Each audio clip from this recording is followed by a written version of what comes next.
So to say the least, I was not expecting that amount of support on my first theories video for Ninjago. And I have to say, thank you so much for the support on that video. I really do appreciate it. And I enjoyed reading all of your theories, all your opinions on the theories I said.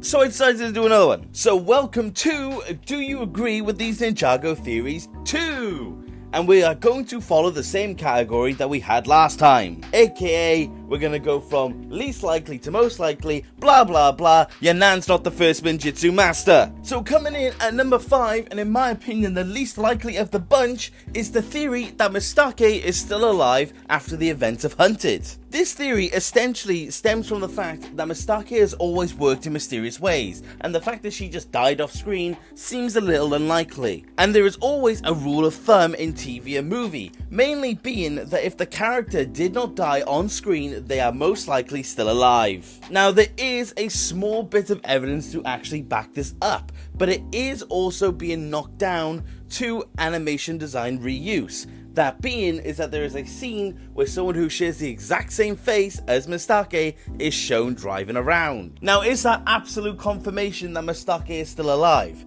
No. But it does lead to this amazing idea that in her mind, she served her purpose to the ninja, and now she's gone off to rest and to relax knowing that she helped the world. Or she could just be dead.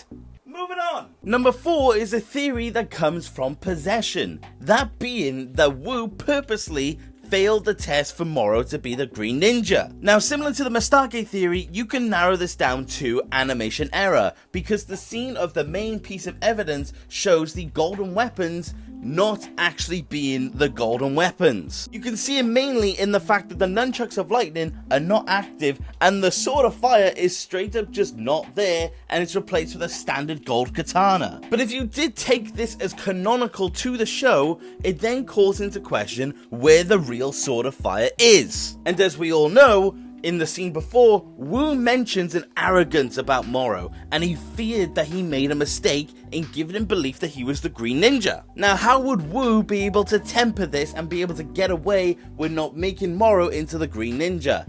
He fakes the results. And we don't even know for sure that Moro even saw the golden weapons before now, because at this point in time, Wu was the defender and the guardian of the golden weapons. So why would he just show it off to anyone he takes into the monastery? But does this mean Wu purposely allowed Moro to fail? Maybe. We know that when Wu was younger, he did make some questionable decisions at best, and it does lead to this interesting idea of what if Wu did rig the results? Because I do believe this theory to an extent, but it is also just an animation error. The third theory for today is actually a bit of a personal one that I haven't really seen talked about much online. So this is possibly the one you guys are going to find the most holes in, but let me know what you think of it. This theory essentially being that Cryptor is a bit more than a Nindroid than we realize. This theory for me mainly stems from the fact that in Day of the Departed, Cryptor is a spirit. And as we know from Pixel and Zane, they both don't recognize an afterlife, they both don't recognize if there is anything afterwards, and it's a bit of a dark thing to say the least, but why is it that Cryptor becomes a spirit if he's just a Nindroid? Now, the real life reason is of course that they wanted Cryptor to be in Day of the Departed and they needed to bring him back to an extent. But in universe, it does question how a Nindroid has the same type of spirit as a standard human. Now, this theory also extends to the fact that Kozu has a spirit when he is just a stone warrior. And also it extends the idea of, well, how does Zane function? But we know that kind of gets narrowed down to his power source.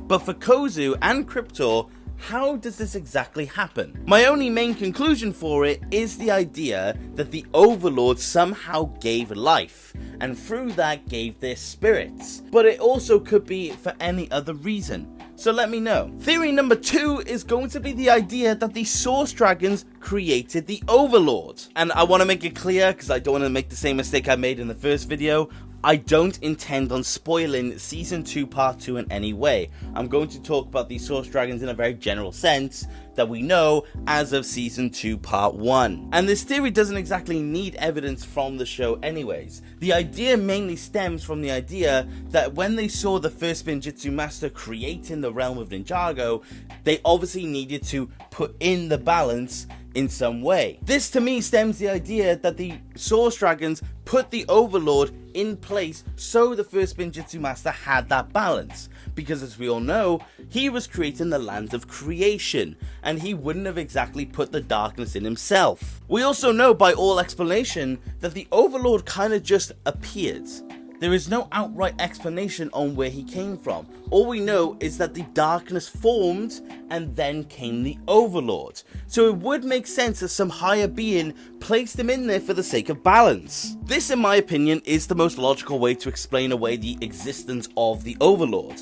And it is one that makes the most sense to me, because the Source Dragons clearly believe in balance above all else, as they don't even like to interfere with the actions of the mortals. But let me know what you think of this theory, because I find this one extremely interesting. But the next one I think is even more interesting. Now the final theory, and I think what is the most likely one, isn't just a simple theory. It's also more of a discussion piece that I considered having for its own video. And the theory essentially states what the condition of the departed realm is as of the time of the merge. And again, for this theory, no spoilers intended for Season 2 Part 2. And as we know, when all the realms came together, they all became their own aspect of one large map. Some places started to get described as kingdoms, some parts started to get described as islands. It was really a mixed bunch to say the least. But we have no outright confirmation on the state of the departed realm, and it's probably the most interesting of the bunch to say the least. And as we all know, the departed realm hasn't been mentioned at all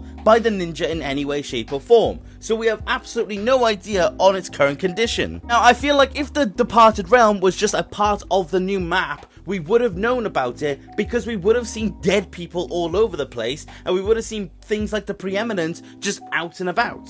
But this does of course lead to theories that dead characters could come back.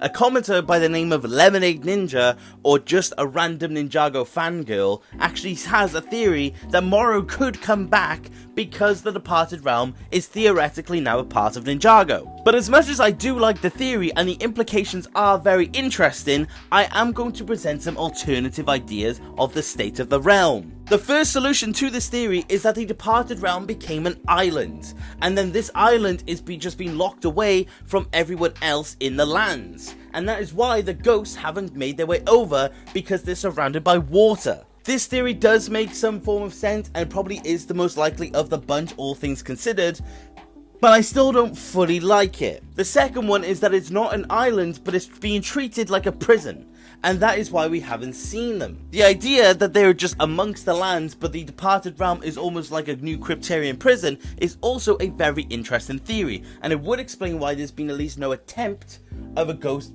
to be able to escape, because if it was just an island, it probably would be a bit easier to get off of it than a prison. The third theory is basically the idea that the departed realm didn't get merged, and because of the connotations of what the realm is, it was able to avoid the merge overall. But this is possibly the least likely, because I have a feeling they wouldn't be able to defy the prophecy. But those are the three main ideas on the state of the departed realm, and they all have their upsides, but they also all have their downsides. But let me know what you think the state of the realm is. But that about does it for all of the theories for today, and I hope you enjoyed, and let me know if you have any thoughts on any of these theories. When it comes to my personal opinion, I would say Mistake could be alive, but who knows. Cryptor is probably not a spirit and just a product of the Overlord. Wu probably did rig Moro's test, because I do think he didn't want him to be a ninja afterwards. I think the Source Dragons could have potentially created the Overlord, and I think the most likely state of the departed realm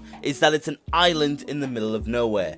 But let me know what you guys think. But that about does it for today, guys. Let me know if you want another theories video. Hope you enjoyed. Take care. Okay,